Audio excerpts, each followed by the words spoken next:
Hello and welcome. I'll tell you why I'm laughing later, but it's good to be back, and today we are talking about turning up the power. But before that, let me say a big thank you to Malik Dabu, who held the fort, indeed very well with all his objective questioning.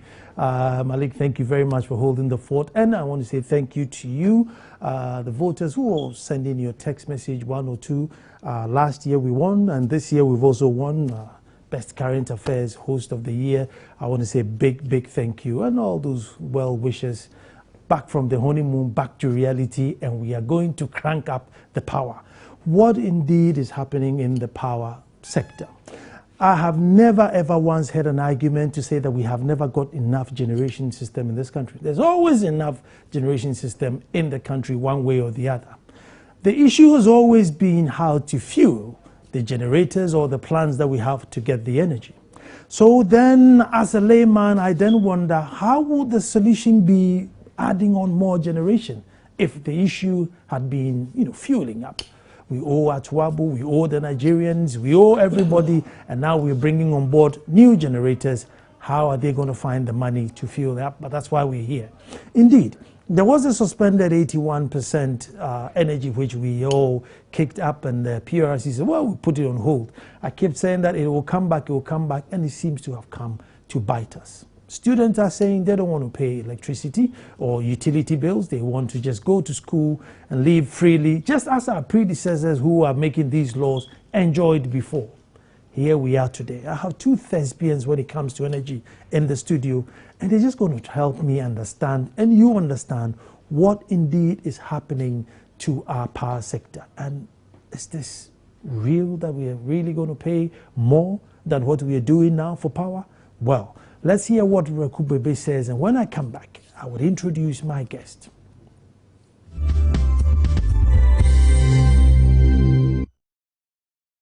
Increasingly over the last 10 years or so, ECG is being forced to sign so many contracts with IPPs, independent power producers, that it is being taken away from its core business of distribution. I mean, for example, Asogli, which is a power generator, should have signed with VRA.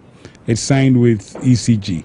Car Power, whose ship I'm told has not even left Turkey yet, is also signed with ECG. Is that true? It's true, yes. The contract is between Car Power and ECG.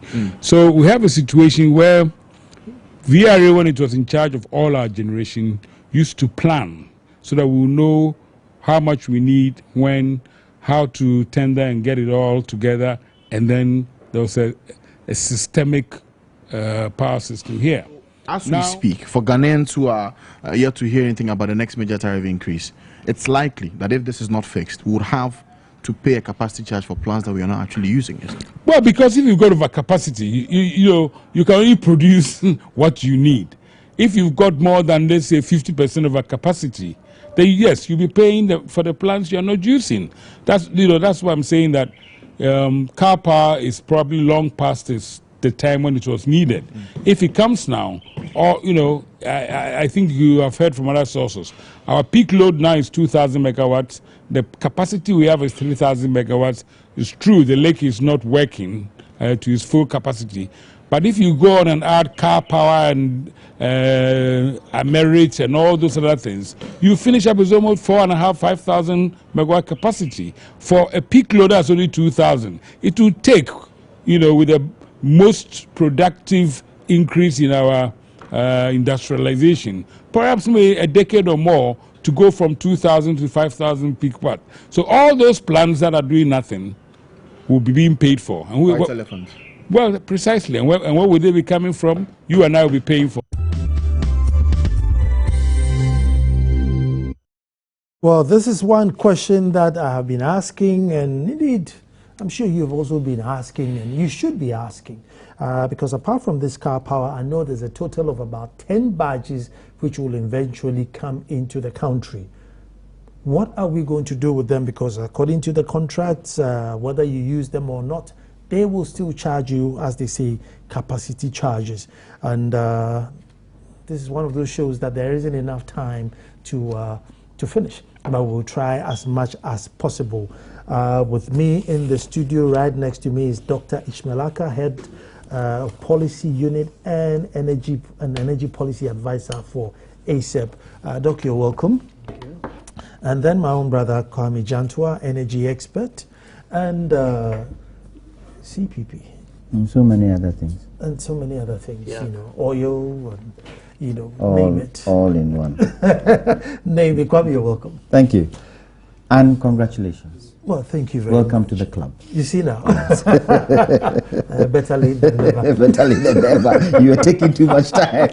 I've known you for how many years now? You see You now. are just being comfortable in your environment. I got to work. I forgot to call to say that I got into work. So I thought, I'm learning very Come fast. for some tutorials. You know? But it's all good. It's all good. It's all good. Well, folks, my name is Nana Sakwa, and this is PM Express. Kwame, let me start with you. It's a whole maze. First of all, let me just start with how much do government owe it to the average citizen as to what is going on in the power sector? I mean, how much is it need-to-know basis, or is this something that the average citizen should know that, look, this is clearly what's happening in our energy sector? I think good evening to discerning Ghanaians watching us this evening, and good evening to my fellow panelists. I think the situation where we find ourselves with energy, there has to be maximum transparency. As we all know now, if we're sitting in this studio and those lights go off, no program. It goes to show how important energy is. So at any given step of the way, government has to be transparent. There's nothing to hide. There's nothing to try and hide behind anything. Be open with Ghanaians. Ghanaians are very discerning. Ghanaians are the type of people who don't like being taken for granted. So far as they know what the situation is and they can plan towards that situation, they are fine. But energy is key. Throughout the world today, energy is key. And I think for now, government should open up and be transparent. And I'll give you an example.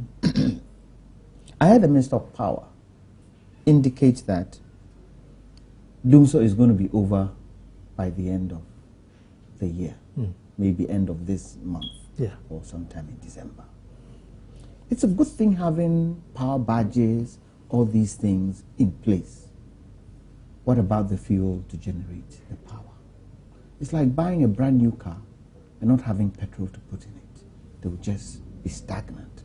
So in telling us that we're getting power badges, we're getting X, we're getting Y, you also need to tell us what plans you've put in place for the fuel. So, like the power badges that are coming, they use HFO, heavy fuel oil. Heavy fuel oil, when oil prices were high, was about $6.50. That will determine the kind of tariff. Heavy fuel oil now is about $2.50 per kilowatt. In fact, $2.50 per metric ton. And so the price would have to come down. So you need to be able to tell us that the power badges are coming. Some are dual, some aren't dual. Some would use gas, some won't use gas. But tell us so that we can plan. Because I understand that this power badge that has come, it's got a mechanism in there. If it so happens that one of the turbines goes off, the whole thing doesn't shut down. It can still generate power. But be open with the information.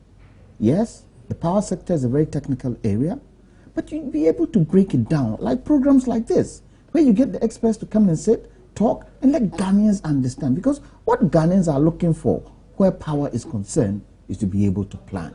Yes, they don't like Dumso, but if ECG were planning the Dumso well, and everybody knew at what time they were going off, they were coming on, I don't think Ghanaians will complain too much. They'll be patient enough to wait for the problem to be resolved.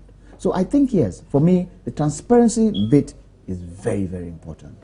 Doc, you see, as a layman, anytime there's an energy issue, and I remember, our politicians who said, Atuabu's got 350, that's got 250, this got 350, this got, and they will calculate it all, and then when they put it all together, it's a little bit more than what we need. And every time, they give us all this calculation. So generation, installed capacity had never been an issue.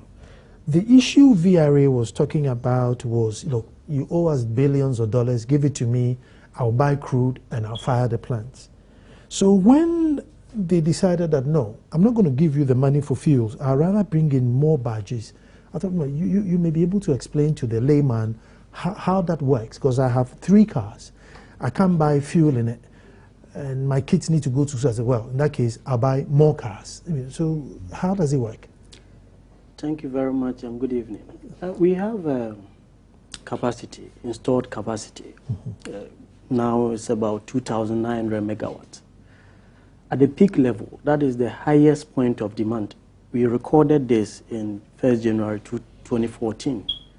That was 1,920 megawatts. That is the highest we demand. But we shouldn't also lose count of the fact that we calculate Akosombo, the total capacity of Akosombo, which is 1,020. We calculate the total capacity of Bui. So if Akosombo is giving us about 50%, it means that we are losing 50% of our capacity. So it will affect the generation we have. So one, we should get a generation that will satisfy our demand and have a reserve margin. The reserve margin is around 25%. Now, the importance of the reserve margin is that at times there are certain machines that goes down, that breaks down, and we have to use some to substitute, like a football team. We have a reserve player who comes in to come and substitute. So that is one part. So we saw that our capacity is eroding, and we had to more like get more capacity or more fuel. We had some machines who were working on the Pong thermal plant at by VRA. We had the Tico expansion. These were expansions we were doing, and we needed more. So we needed one, fuel. But what is the fuel? We are using 3 main fuels here in Ghana to generate our power. Water, running water in our dam. That is one, which we don't control. We have the light crude oil or heavy crude oil, as Kwame said. Then we have natural gas. Unfortunately, natural gas as of now is transported only in 2 ways, either through pipelines or as a liquefied natural gas. Now, when you need a liquefied natural gas, what we need something we call regasification plant in Ghana, so that when even we transport the gas from Qatar or wherever and comes to Ghana in the form of liquid, we can more like transfer it back to gas to be used. We don't have that plant yet. So the only available means is the pipeline. So the pipeline, that is through the West African pipeline, what we have now, gets a gas 120, the contract states that we should get 123 million cubic feet a day. But even that one has been reducing. At times they get a small, at times it's below that. Then there's this Atuabo gas, which also gives us about, it should give us 120 million, but it's operating between 60 to 80. So that there's also a deficit there. So all these things came together and affected our generation. So one, the rainfall pattern was not good. 2, some machines were down. We had to do maintenance.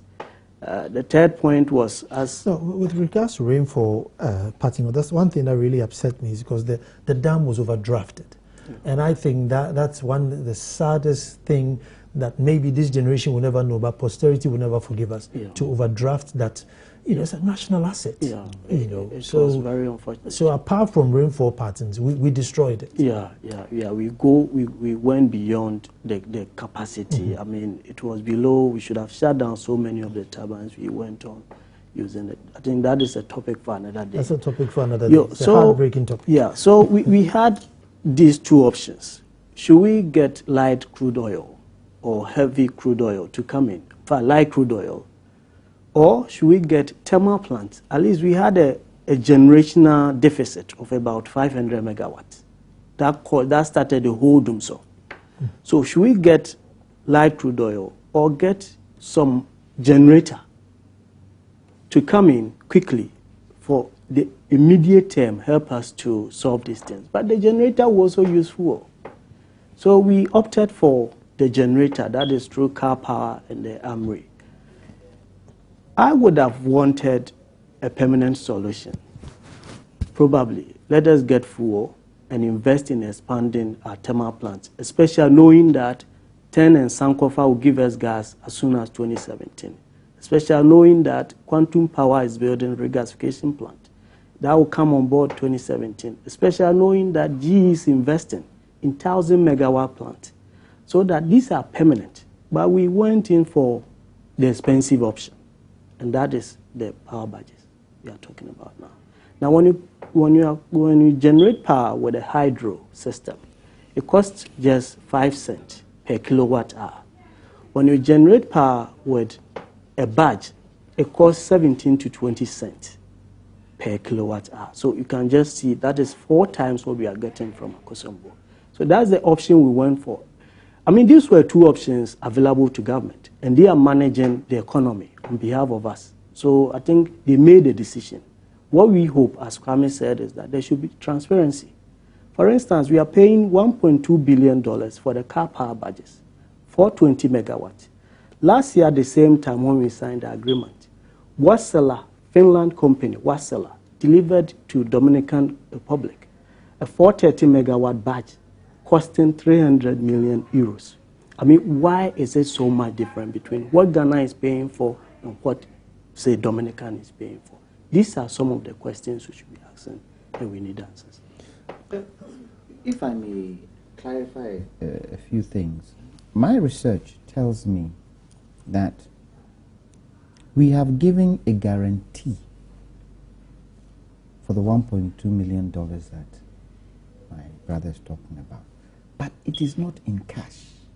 It's a bond for 10 years. It cannot be cashed as a bond.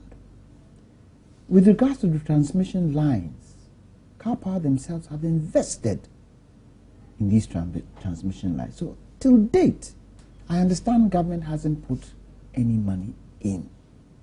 Now, from my research, I understand that a lot of African countries were after these badges, South Africa being one of them, Tanzania being another, and I think there was another country.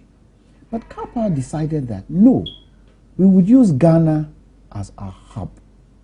And at the present moment, they are bringing it in without having any money being put down, because they feel Ghana is a much stable economy to now move into other parts of Africa. This is what I call the transparency bit.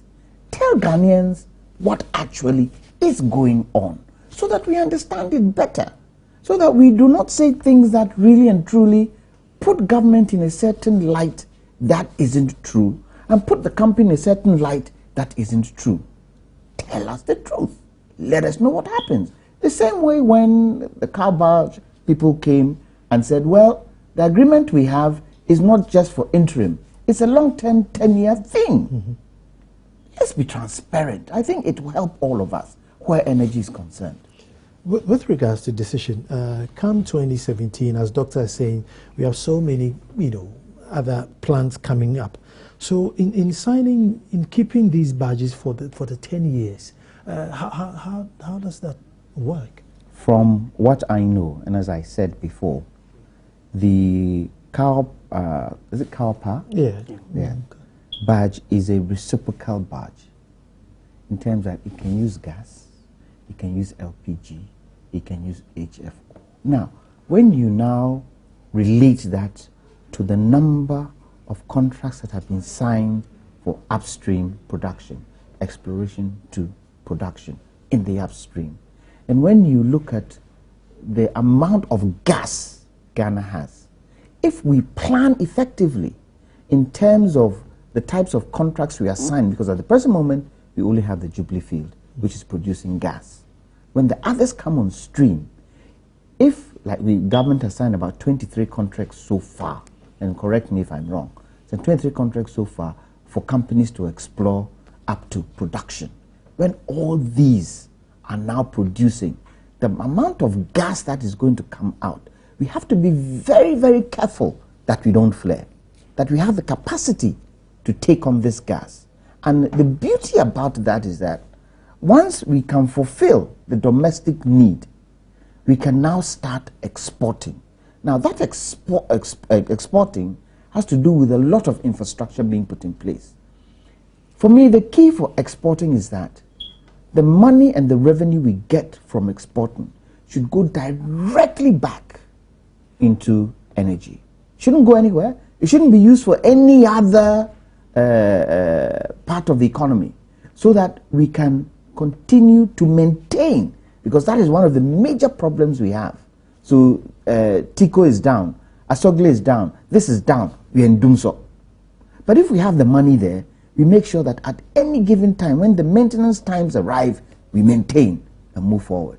So I hope if the companies that have been given oil contracts to explore and produce, if they can produce between, because we hear that the ones that will come on stream 2017, 2018, 2019, there are about 4 companies. They come on stream. The amount of gas we have in there is quite a lot. But we need to plan towards that gas, how you're going to utilize that gas, so that we do not flare the gas. Because I believe right now we are even flaring some gas. Yeah, at times. Yeah, at times we flare some gas. We can't afford to flare. We need to put mechanisms in place where we can capture the gas, because there are mechanisms to capture the gas. They could be slightly expensive, but it's important. The other thing we should try and do is do the reverse flow from Etwabo back to Tema. That would help us a lot. And we should even consider extending our the West African gas pipeline straight back into other parts of West Africa. So Liberia can use a lot of our gas. That to bring extra money in. So for me, it's a question of planning. And this is where the NDPC also comes into focus. It has to be done in such a way that it's integrated into different parts, so that they all work in concert and everybody knows where we are going and where we are heading for at the end point. I'm going to take a break here, and then when I come back, we'll go back to, we'll just find out if indeed the prices that we're paying are realistic, and do they need to go up or do they need to come down? Move.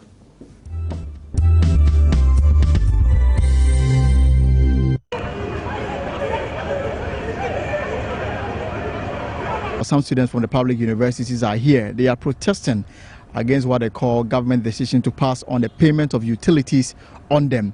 According to them, they met the vice chancellors of the various universities this morning, and at that particular meeting, the vice chancellors made it clear to them that government had told them that the university students will be the one to bear the cost of utilities on campus. They find this unacceptable. For that reason, they've come to Parliament to prevail on the leadership of Parliament for them to intervene in this particular matter. They've also alleged that the universities authority intend to close down the universities because they are also not in a position to take up the cost of utilities.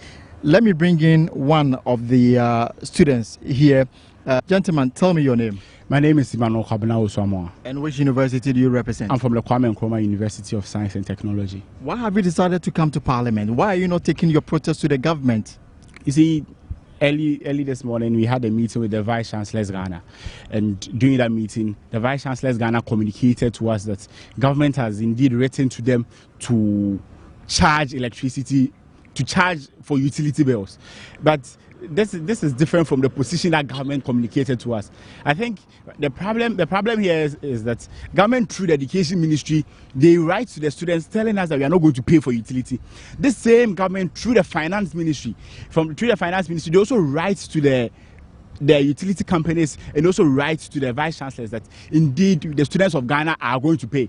So there is some kind of confusion and dilemma. When we go to the vice chancellors, they tell us that no, government told us that we are going to pay. When they come to us, we are not going to pay. They've started disconnecting schools. Yesterday they disconnected UMAT. They are going on a disconnection exercise throughout the country.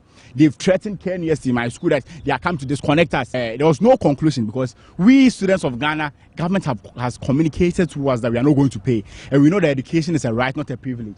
So if the vice chancellors, and you see the position of the vice chancellors is also that they have been communicated to by government that we the students are supposed to pay for the utility. That is the issue here. So government is playing politics with us, telling the students that we are not paying, telling the vice chancellors and telling the utility companies to take the charges of the utility from we the students. You can't operate the school effectively without electricity. Even with those who study the liberal arts and social sciences, we need projectors to work in our classes. You need microphones. You need other things which all borders on electricity. We are also going to pay utility. If you don't get water to bath, water to drink, and water to cook, how are you going to bear these conditions in school? So the schools or the universities will be left with nothing else but to close down the schools. That is the situation right now on the ground. They have sent disconnection teams. UMAT was disconnected yesterday. Other universities and other institutions have been disconnected.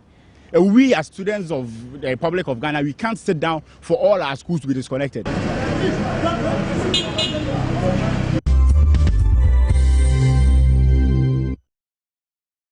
Turning up the power, and now we are turning off the power within tertiary institutions. And Kwame, let me start with you.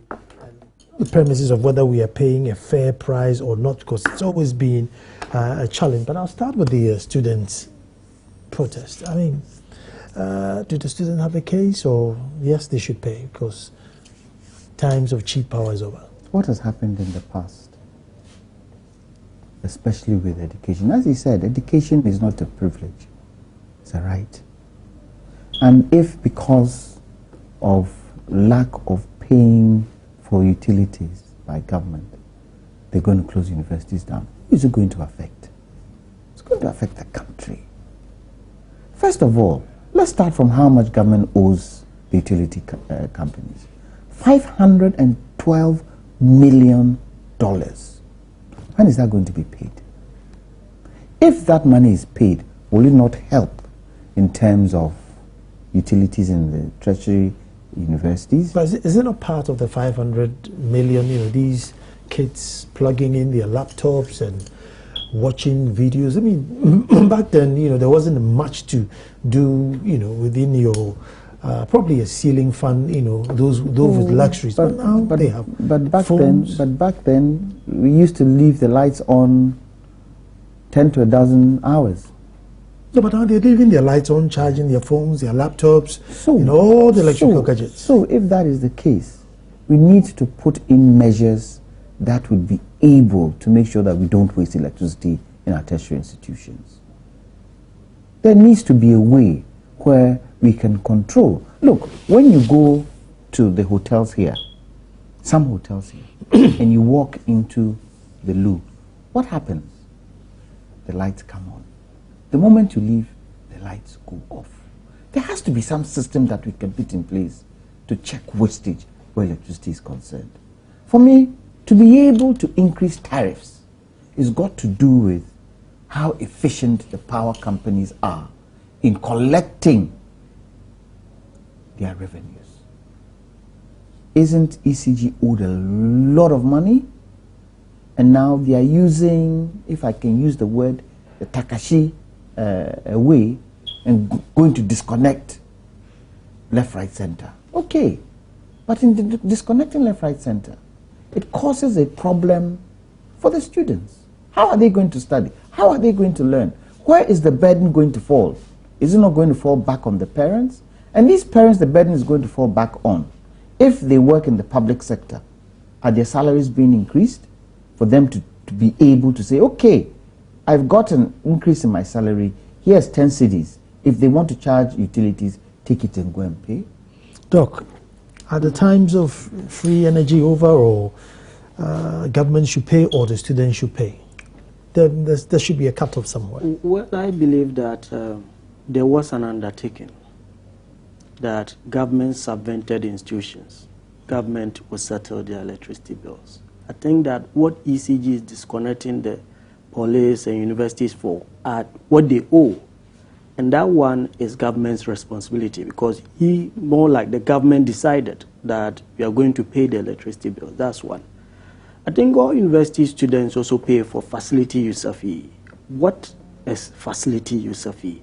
I think the facility user fee contains not just academic structures, but also electricity and some of these things. So the universities should be able to pay going forward and not the students. Should they have just increased it quietly rather than say, look, I am now going to give you, levy you a bill? Because if you go into a restaurant and you ate and they said, well, this is for using the cutlery, you get angry. But if they said it was 10 cedis, fine, you pay your 10 cedis. But if they said 3 cedis out of that 10 cedis because you use cutlery, they said, well, I'm going to use my fingers. I'm not going to. I mean, I think if they've even done it quietly, it would have been a problem, in the sense that what they look at Koforidua Poly, they owed more than 90 million, and ECG went to disconnect their light. This is electricity they've used, I think, since the 1990s. So why should you bill the current students to pay for electricity somebody used in 1991? So these were undertaking the government, more like it was the government, it's a promise. Clear this debt. At least ECG will also get money to pay VRA. VRA will pay Ghana Gas and so forth and so on. Then going forward, we have facility user fee. So if the university is using, and even look at the administration blocks, who pays for them? The university, the student may pay for maybe a hostel and a classroom. Who pays for the vice chancellor's residence or the vice chancellor's block? Some of these things should be debated and discussed and let us know the way forward. Because if you say we are going to lump it on, I think it will be unfair, and I don't think the students will agree to pay. I think lack of planning has brought us to where we are today, because we should have foreseen it. Come the year 2030, Ghana's population would have reached about 35, 40 million people. Are we planning towards it today? We're not. And so the expansion in the population that we see continues to grow, and nobody does anything about it. And it comes to bite us. Typical example is vehicles in this country. Don't you think if we had an efficient public transport system, you and I will park our cars and take public transport? But who is planning? And so you get trotros increasing every time, and by 10 o'clock in the morning, heavy traffic is still on the road. Sometimes on Fridays, it's throughout the day. Are we planning effectively? But going back to these student associations, I mean, the government is broke. They just simply don't have the money. It's a shame. It's a shame. And government hasn't said it's broke, has it? Well, it hasn't said, but your actions tell, isn't exactly. it? If you're, exactly. So that is why I keep saying. Globe-trotting, asking for money. That is why I keep saying that if the country is broke, government should come out and say the country is broke. When President Kufuor came in 2000, what did he say? Whatever you say, whatever you don't say, we are going hippic. We won't be able to pay our debts, so we are going hippic. As much as people were dead against it, he stuck by his guns, and even in his own party, people were totally against it. But in the end, did it work out for us? I think to some degree, the hippic phenomena worked for us, although it was a difficult time. And Ghanaians understood. So I keep saying, if the country is broke, tell Ghanaians, look, this is the debt we have from 7 years between the time Kufuor left in 2008 to now, 7 years, from 9 billion to 90 billion debt. That should tell you a lot. That should say something to us. That the economy, unfortunately, where our fiscal regimes are concerned, hasn't been handled well. Because in 7 years, you cannot have the debt from 9 billion to 90 billion. Well, the argument is that there are hospitals springing up, there are roads springing up, there are, it's a question of things are they're building. The loans that you're getting, are the returns you're getting strong enough or heavy enough to pay back what we owe? Are we investing it in those projects that give us much better returns? Hospitals are going to give us healthier citizens. I mean, roads are going to get us there quicker to do business. So eventually, you and I are going to be strong enough to work to get taxed and then pay up the loan. Even though I'm diverting a bit, but I say that we should go back to the PRMA and look at it closely, the Petroleum Revenue Management Act, and look at it closely. And in looking at it, reverse the 70% we are putting in the consolidated fund. Even if we reverse it to 30%, that 40% that we have, now put it in a high interest account for a certain duration of time, for it to gain interest, and use that interest to start developing. Because we follow the Bretton Woods countries. Norway today, their heritage fund is nearly $868 billion. If they were to share to every citizen, would get $1 million. They only use 4% of that for infrastructure because they started early. They felt, no, we're a small country, yes, but they felt that let's invest this money and use the interest. I think we are getting to a stage where these oil companies that we have contracted to explore oil for us, once they come on stream, we should look at that 70% we are putting in the consolidated fund. Because I'm on PIAC. And when you look at the number of projects that the revenue from oil has been invested in, it thins the money out. You can't really say that, oh, this is oil money or this is not oil money.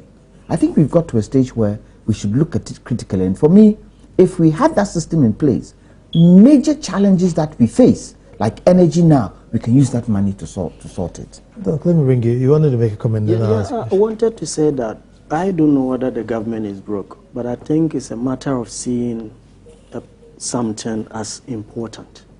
If you think that energy is important, as Kwame said, even let us look at our oil. The law says that, for instance, we can take about a maximum of 4 areas, invest with our oil, the 70% for 3 years. Could have just taken, say, energy and agriculture. Just an example. In energy, you use what is going to energy to clear the debt you owe ECG. Then we can start so that ECG can also pay others. But if you don't see it as important, you don't find the money for it. So that is what we've come in. And normally we feel that whatever it is, let us push it on to the consumer. The consumer will pay. And this is what we are getting from the students now. Are we paying a fair price? I mean, if you say fair price is where, one, you look at the cost of production and a fair return, probably a break-even or a little profit. Now, in calculating the fair price, you should also look at the efficiency in producing the output. So if VRA, ECG combined, look at the technical and commercial losses, is about 22%. It means that the power they produce, 22% is wasted, and nobody accounts for this. Who pays for it? The consumer. The government is a major consumer of ECGs, the power ECG sells. Now, when you look at the total debt of ECG, 56% of the total debt is owed by the government. Now, the government wants to go around who wants to pay for it, the consumer. So the fair price here, yes, some variables. When you determine the price, you need to look at the exchange rate because ECG buys the power in dollars and sell in cedis. When the BDCs and OMCs were doing the same, there was this under recovery and some of these things, and they came out. Who is talking about under recovery of ECG? Who should take care of it? We don't know about that. We should also look at inflation. We should also look at the cost of producing power. Are we moving from natural gas to light crude oil? Are we moving from hydro to light? Because they have, when you're using hydro, it costs about 5 cents per kilowatt hour. When you're using gas-fired thermal plant, it costs about 9 cents. If you're using heavy fuel for the budgets, it's about, those times when prices were very high, it was about 17 cents. 19, 20 cents. 19, 20 cents per kilowatt hour. So what type of fuel are you using? You have to consider all these factors to say that, yes, prices we are paying are fair or not. Exchange rate has not been the best, in fact, for 2015, been one of the worst. So there's a lot of under-recoveries we should talk about with ECG. The government is subsidizing. We have lifeline consumers. and they consume about 6% of the total power output of ECG. The government says, I'm subsidizing. Meanwhile, you don't pay. So it means that the remaining, so already the government institutions are using about 51% of the power. We don't pay. Universities, ministries, and departments, we don't pay for it. Lifeline consumers, the government is subsidizing. They don't pay the subsidy. So the remaining about 40%, industry and whirling customers who want to pay, they are always getting. So now we want to increase power by between 80 to 100%.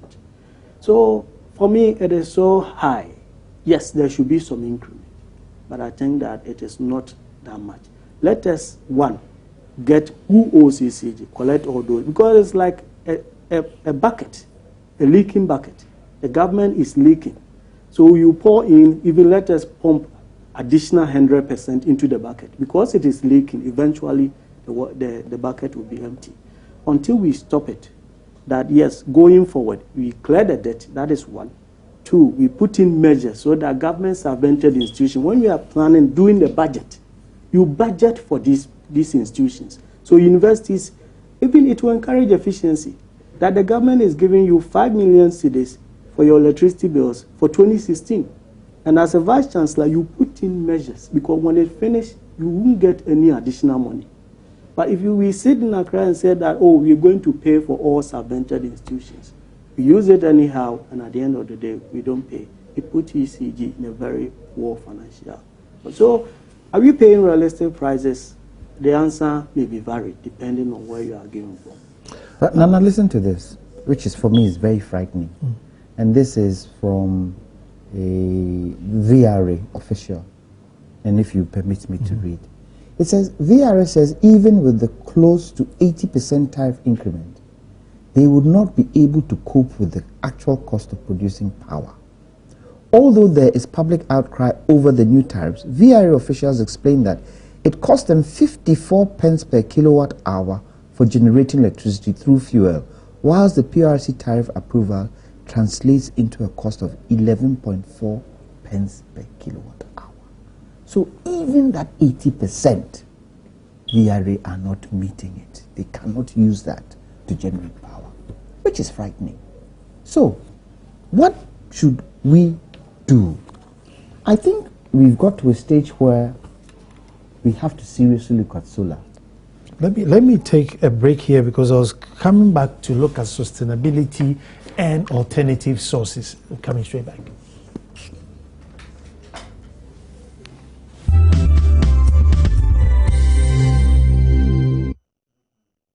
Well, thank you very much for staying, turning up the power, and I'm talking to Kwame Jantua, energy expert, and Dr. Ishmaelaka, head of policy unit of an energy policy advisor for ASEP. Just before the break, Kwame dropped sustainability, renewables. Anytime Engineer Wood has raised this issue, we've always bashed him and said, oh, it's not feasible. He's talked about gasifying wood. He's talked about solar and given the proximity of gas. Anytime he says that, we seem to shut him down. But can we sustain this type of fuel? When we become 100 million people, can we still buy crude oil and generate plants for 100 million people, or we need to look at alternatives? I don't think it's sustainable. Depending also on the oil prices. And the oil prices are not going to be stagnated forever. By all means, going to go up. We have to get to a point where we decide, do we take a certain percentage of our own oil for ourselves? Or do we sell our own oil and make lots of money out of it and import other types of oil in? It is a situation we need to discuss. But for me, I think the sun is free. And I think investing in solar would be a good thing. Because look, most of the street lights now are all solar. When there's doomso everywhere, those lights are still on. When you go to Morocco today, a lot of the solar companies have set up huge solar farms. And you know where that electricity is going into? It's going into Europe. we can't do it here. We can do it here. We have the sun. Doc, let me bring you. I mean, if we are complaining about the tariffs now, I mean, solar is not cheap. So, I mean, moving into solar. But it's long term. It's not cheap initially, but it's long term. Yeah, as Kwame said, I think there are two things we should look at here. Solar, you know, when you're putting out a plant, either solar or gas or anything, you need the plant, the cost, that is the first cost, and the operating cost, the fuel. Solar, you don't need any operating cost, so the first cost may be high. I think that within the Renewable Energy Act, which we've not, Act 2 2011, which we've not operationalized yet, we have what we call the Renewable Energy Fund to even support the buy-in of solar. What we should target with solar, first of all, not just solar, we should look at our energy mix, the total energy mix. Are we going to say depend on for the next 30 years, for the next 20 years? Let us expand our energy mix so that we can have a renewable energy component of, say, 40%, improving by a percentage every year. We have a target of 10% by 2020. Is it feasible and all that? So after doing that, let us look at, we want to expand electricity access to everybody, but the areas that are very difficult to go off-grid, can we consider solar for them? There are communities, we can just have solar panels for them. The initial cost may be high, but there are even funds available from UNDP and some other organizations to support Ghana as a country to fund some of these things. VRA started a wind power project in 2012, to generate about 300 megawatts of electricity from wind. They've already done solar. They have about 2 megawatts of solar in the north. I think we can do more. There's Nzima project, the largest solar project in sub-Saharan Africa, going on in Ghana. So I think going forward, we've introduced a feed-in tariffs, where you can generate, when you have a solar on your roof, you can sell the excess to government. We should try to make some of these things operational, and so that it will entice people to enter into them. Because the future is renewable. Natural gas is good because we are getting natural gas, but it is not renewable. It is exhaustible. One day we may not have gas. But renewable, we have about 330 days of sunshine in the year. I mean, what is it that make, if you realize that countries in the temperates, like I think Engineer Wood gives example of Germany, but I know in Sweden, I know in the UK, half the roof is covered in snow and then the other half is solar panels. So what is it that, because at the moment I think we're still even tax. If you bring solar equipment in, you still have to pay some tax. What is it that doesn't make it attractive to us? I think the first thing is the cost. But the cost of solar has come down very, very, very much compared to 5 years ago. And I think there has to be a policy by government that if anybody building a house decides to use solar, they get certain perks. That would encourage people to do it. Look, when we had... Could the universities be all solid up? When we had incandescent bulbs, those round bulbs, what happened? Wasn't government able to convince people that, no, change to these new bulbs? What happened? The whole country changed. So there has to be a plan where you say universities, solar, hospitals, solar, schools, solar. And you don't always need to put the solar panels on your roof. You can have a solar deposit place where you have all the panels there and you connect to different homes. I even believe that in certain parts of the urban centers, so you take Dansuman, there's a solar plant in Dansuman which is feeding the houses in Dansuman. You take Tema, the same thing is happening. What that does is that it relieves power from the national grid, and that power can be used for other things, can be used for industry, can be used for export to bring in, generate more money, because a lot of Ghana's power that we're using today is domestic. Domestic takes a chunk of it. Why don't we push it? The way we are taking street lights off the grid and using solar, we need to gradually do that. Any new estate that comes up, there should be a law where they say you need a solar plant in that estate. And it's a gradual process. It will take 10 to 15 years for such a thing to happen. Look at hot water. A lot of our power goes into hot water. So if hotels, we say every hotel should have solar panels for hot water, would that not save us a lot of money? Go to Israel today. Every house has a solar panel.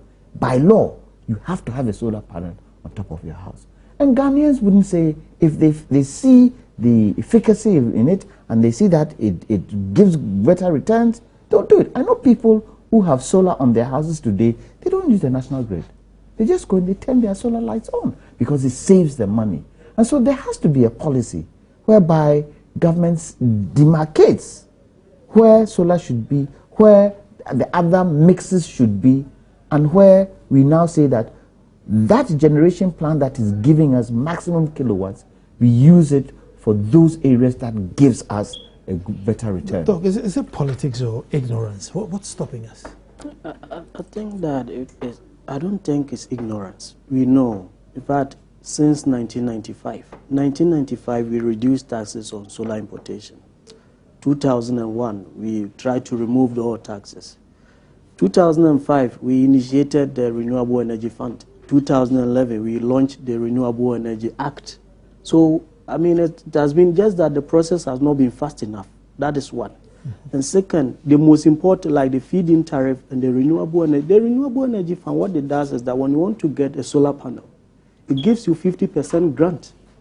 Then there will be an agreement with the Apex Bank, the community bank. Yeah, you go there for a loan. That is not, the interest is not as high as the normal market rate, so that it can help you. Some of these things have not been operationalized. So I think that should be the way to go. The government should pay the debt of ECG, try to get most of these institutions hooked to either biogas, solar, or another form, so that this debt will not reoccur. But it's practical. It's very practical. I mean, it takes just a very bold decision. Before now, we thought that deregulation was not possible. Before today, we thought that ECG's concession was abominable. It has happened. And I know that this can happen. It just takes a bold decision. It's a leadership question. Will it happen in our lifetime, though? Why not? Why not? When, the crunch really crunches us and our back is against the wall, we would have to do something. And I hope we take the right decision, because it's not every Ghanaian who can take that decision. We lead the people and direct them, and most important of all, we educate them as to what these things mean and the benefits that it can bring to us. You may not be the right person to answer, but let me put it to you, because today Okujefusi Ablaka was on Joy saying that government's position was that they shouldn't get disconnected. ECG is disconnecting them. Vice Chancellor is saying, no, you guys have to pay. I mean, which is which? The students, I mean, which one should they Total take? confusion. Total confusion. Well, I believe that there should be a position. ECG has been given a mandate. Because of the concession, they have to make their balance sheet clean so that investors can come in. They are the official off-taker. So they are under some obligation to do all these things. That is one. Two, the IMF conditions. I mean, some of them, though we will not hear, and the government is not telling us, some of these things are some of the effects. So ECG wants all these things so that we can get investors to come. The government, as I said, promised to pay for institutions such as the universities, and they are not doing. So it's like politics versus economics now. Finance Ministry is talking economics. Let us get the money so investors will come. Education Ministry is talking politics and solidarity with the students. But what I would say is that the little power we have, university or home, let us try to conserve it. Efficiency is another important. But Nana, just to conclude quickly, let's get all stakeholders around the table to discuss this issue. I think that's the next show, when all stakeholders are going to sit together, just like they did with the EC register, and let's all, put our brains in one basket and see which one is best. But thank you very much for staying tuned. Tomorrow we'll be back to do all over again. Thanks to Kwame Jantua, thanks to Dr. Ishmael Aka. It's great to be back. See you tomorrow.